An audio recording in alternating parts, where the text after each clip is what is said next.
Hello दोस्तों, आज हम बात करते हैं रिकर्सन के first problem string to integer. So हमें यहाँ पे सिंपल एक स्ट्रिंग मिली है जिसको हमें कन्वर्ट करना है इंटीजर में। तो सिंपल हमारी यहाँ पे कंडीशन है कि हमें यहाँ पे इग्नोर करना है वाइट स्पेस को। उसके बाद हमने चेक करना है साइन, यानी कि नेगेटिव नंबर या पॉजिटिव नंबर है। उसके बाद हमें चेक करना है कि अगर हमारा कोई भी नॉन डिजिट नंबर मिलता है लाइक ABCD मिलता है तो हमें वहाँ से इसको रिटर्न करना है। तो सिंपल ये है। उसके बाद हमें राउंडिंग करना है इसको। लाइक अगर हमारी इसकी रेंज 2^31 से बड़ी होती है तो उसको कन्वर्ट करना है हमें 2^31 में। और अगर -2^31 से नीचे जाता है तो इसको हमें कन्वर्ट करना है -2^31 तक। तो जैसे हमें सिंपल पहला एग्जांपल है, हमें यहाँ पे मिला है स्ट्रिंग 42, तो इसका आंसर होगा सिंपल 42।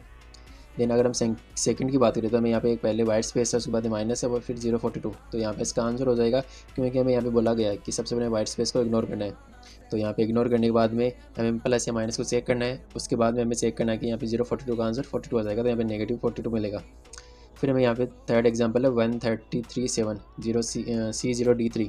तो इसका आंसर अगर हम निकालेंगे तो हमें यहाँ पे 1337 ही मिलेगा, क्योंकि जैसे C आएगा तो हमें यहाँ से एग्जिट करना है। देन अगर हम इसकी बात करें 4 की, तो हमें 0-1 से हमें यहाँ पे ओनली 0 मिलेगा। और अगर हम 5 एग्जाम्पल की बात करें तो यहाँ पे सिंपल वर्ड्स एंड 987 दिया है। तो हमें यहाँ पे उन्हीं को कैलकुलेट करना है जिनका स्टार्टिंग डिजिट हो, ना कि करेक्टर हो। तो यहाँ पे करेक्टर से स्टार्ट हो रहा है तो हमें यहाँ पे 0 रिटर्न करना है। तो सिंपल हमें यहाँ पे क्या करना है, सबसे पहले हम क्या करेंगे, इसके वाइट स्पेस को रिमूव करेंगे। तो सिंपल हमने यहाँ पे कंडीशन डाली है कि अगर आई की value less than N, I starting index है स्ट्रिंग की, अगर उसकी value less than N, N यहाँ पे स्ट्रिंग की लेंथ है। तो अगर करेक्टर की वैल्यू वाइट स्पेस है तो सिंपल उसको I++ कर देना।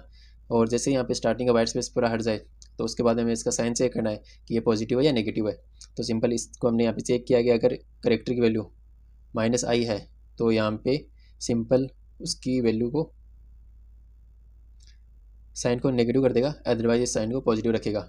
उसके बाद में अगर हम बात करते हैं तो हमने यहाँ पे एक रिकर्सन फंक्शन कॉल किया है जिसकी मदद से हम इसको चेक करेंगे या इसकी वैल्यू को कैलकुलेट करेंगे। तो हर स्टेप में एक डिजिट को कैलकुलेट करेगा। तो सिंपल हमने यहाँ पे कंडीशन डाली है कि बेस कंडीशन क्या होगी जहाँ से हमें रिटर्न करना है। तो सिंपल अगर हमें यहाँ पे करेक्टर डिजिट नहीं मिलता तो सिंपल वहाँ से हमें रिटर्न करना है। और अगर वहाँ पे उसकी लेंथ जिसकी आई की वैल्यू लेंथ से ज़्यादा होगी तो हमें वहाँ से उसको रिटर्न करना है।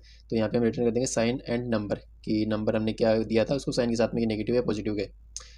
जैसे हमारा लेस देना है तो हमें पहले यहाँ से डिजिट निकालनी है। डिजिट कैसे निकलेगी, -0 कर देंगे किसी भी करेक्टर से तो वहाँ से हमें डिजिट मिल जाएगी। फिर उसको हम रिटर्न कर देंगे या मल्टीप्लाई कर देंगे n × 10 प्लस डिजिट, तो वहाँ से हमें एक वैल्यू मिल जाएगी।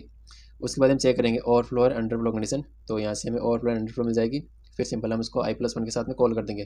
तो जैसे हम इसको रन करते हैं तो इसके सारे टेस्ट केस यहाँ पे चल जाएंगे।